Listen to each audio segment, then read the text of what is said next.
Good morning, everyone. Good morning. Good morning. All right, great. My name is Amani Channel. I'm a master's student. I just graduated from the University of South Florida. My research is entitled Gatekeeping in Citizen Journalism, a Qualitative Examination of Participatory News Gathering.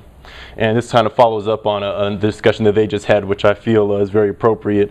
There was a quote by Barack Obama who, on July 22nd, he apologized to Shirley Sherrod, and he said, basically, I'll summarize what he said. He said that now with YouTube and all of the blogs, that the media is very quick to jump on whatever the hot topics are. And we, of course, know that there was a conservative blogger who posted a video that really just took a summary of what she said, and it was taken out of context. So my study really looked at the theory of gatekeeping, which is a long-standing mass communications theory, as I'm sure you all are familiar with. And it basically states that there are a select few decision makers who control what information passes through the editorial news gates. And research has shown through the years that it's a subjective process that is also influenced by organizational standards, economic constraints, technology, and in the case of broadcast news, visual elements. And however, in the wake of all this digital media, research suggests that traditional gatekeeping is being challenged by digital and new media. So as a background to how I got to this study, internet technology and user-generated content, also called citizen journalism. There are various different terms that are used to sort of explain what participatory media, people who create their own media, prod users is another term, but it's been very disruptive to traditional media. Scholars also suggest that we are witnessing an end of mass communications. This goes back to Chaffee and Mercer. It's almost a decade old. And Wen in 2006 said that future journalists will need to be trained not only to be critical gatekeepers, but also act as listeners, discussion and forum leaders, mediators in an intimate interaction with their audiences. And this appears to be a paradigm shift that's now underway with all this user-generated citizen journalism, social media. So the research holes that I found as I started examining this issue was Beard and Olson in 1999. They identified holes related to gatekeeping and the internet. And they had a qualitative study that examined webmasters as gatekeepers. And this is basically the foundation that I based my study on. In 2004, Boskowski identified holes related to how technology is affecting news production, and then more recently, Bruns states that there's a lack of established research tools and methodologies because of a limited understanding of how we may define citizen journalism itself. And so this current study, it examines gatekeeping theory, which goes back to White, David Manning White in 1950, and user-generated content.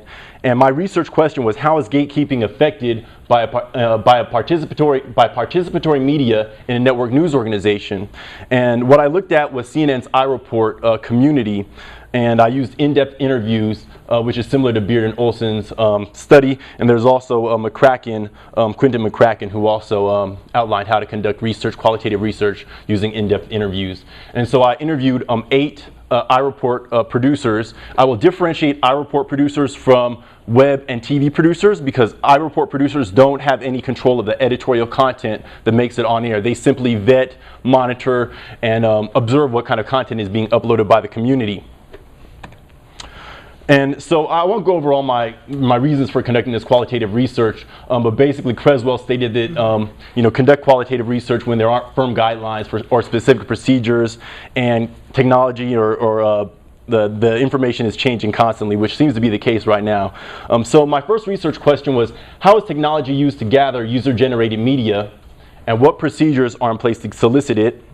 Research question number 2 was, how is content shared across the web and cable network, and what criteria are used to determine if user-generated media meets established news standards? So my findings for research question 1. Technology in the web is used to solicit and gather user-generated content. CNN has developed a community, basically.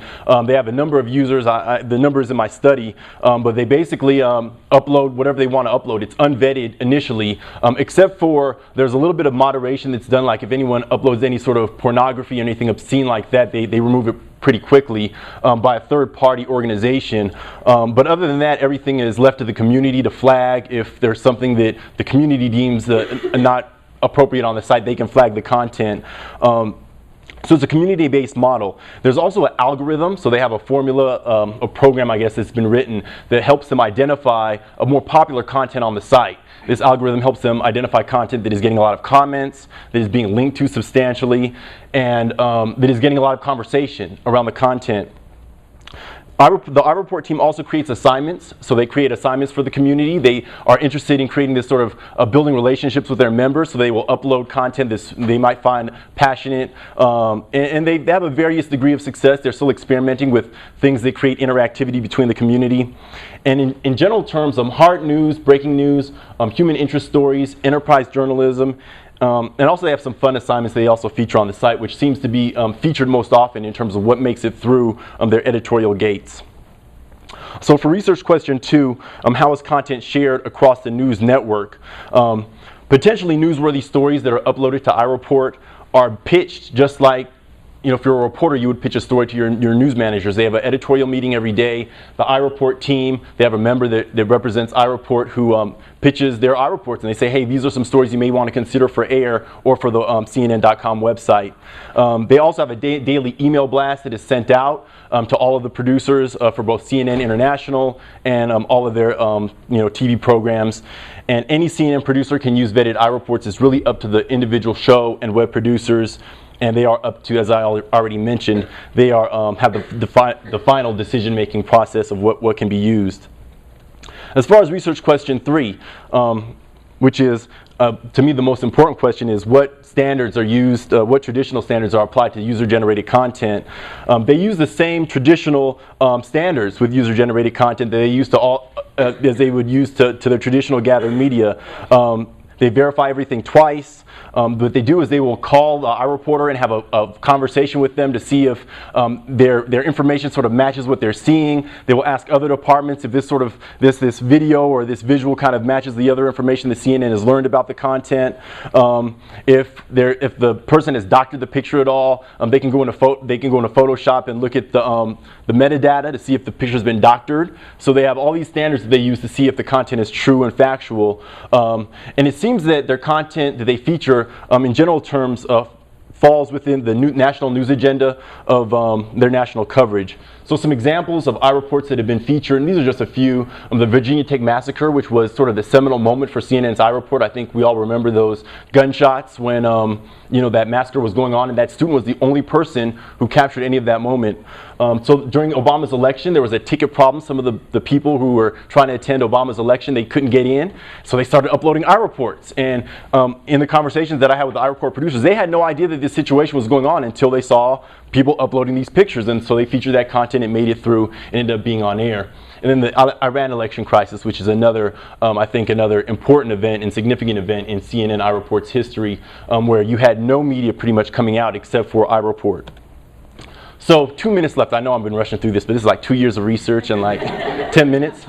So it appears that there are multiple gates. So there's the online community, there's the technology with the algorithm, there's the iReport producers who actually use their own news judgment to vet and pitch stories, and then the final gatekeeper would be the individual CNN producers and web producers. It appears that there is a participatory gatekeeping model that may be forming through CNN's iReport community, but the limitations were that I didn't interview any CNN producers or any web producers who had the final decision-making process. And also, I will say that CNN's iReport could also be just seen as another news source. So I'm going to give the counter argument in this research to say that maybe there are some who just look at CNN's iReport as it's just another news source that they can use. So there's some future research that I came up with. You can apply there's an idea that Axel Bruns came up with called gate watching. That can be applied to citizen journalism. There's some studies that could maybe look into whether iReport itself is becoming a trusted news brand, and look at any similarities between CNN and other local or national news organizations who also select, vet, and incorporate citizen journalism user-generated content into their content. So that's it. My Twitter is @UrbanReporter. That's my email, and I guess we'll take questions at the end. Thank you very much.